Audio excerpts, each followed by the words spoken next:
All right, let's talk about Wall Street's latest reality check. We had one of those weird days where good news for the economy was, well, bad news for the markets. So what's going on? Let's dive in. So the day we're talking about is Thursday, September 25th, 2025. And yeah, it was a real head scratcher for a lot of people. So, what exactly went down? Well, it was a sea of red, pretty much across the board. The Dow Jones finished the day down 0.38%. The S&P 500 dropped 0.5%, and the tech-heavy Nasdaq, yup, it matched that 0.5% decline. So a clear down day all around. Okay, here's our game plan for today. We'll kick off with why this was the third down day in a row. Then we'll get into this weird rate cut reversal thing. After that, we'll check out the big movers, look at 3 different investor playbooks, and then land on the final takeaway. Sound good? Let's go.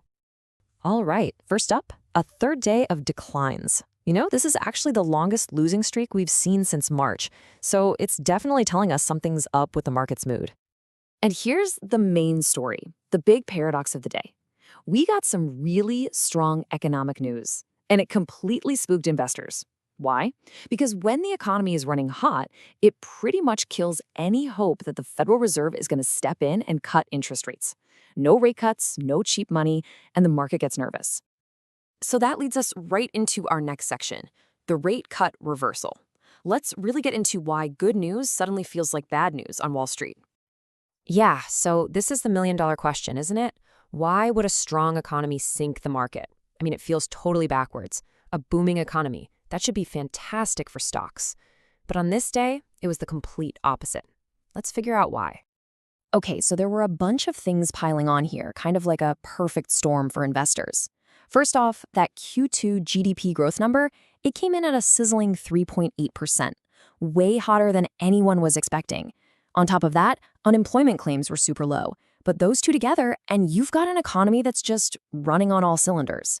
And for the market, that just screams, nope, no rate cuts coming from the Fed.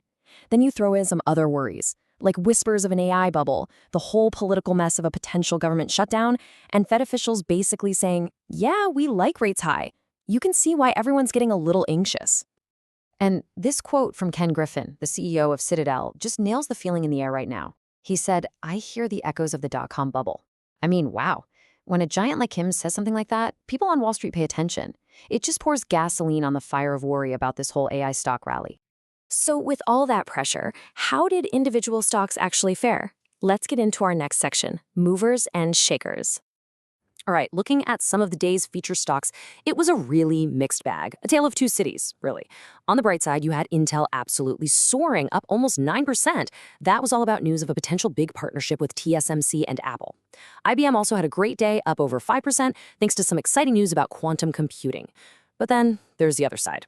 Oracle got hit hard, dropping 5% after a negative report from an analyst. Tesla took a hit, down over 4%, on reports that it's losing market share in Europe. And Micron, it slid 3% after a pretty disappointing outlook. So definitely not a one-size-fits-all kind of day. Now, if we zoom out and look at the whole market by sector, the picture gets a lot clearer.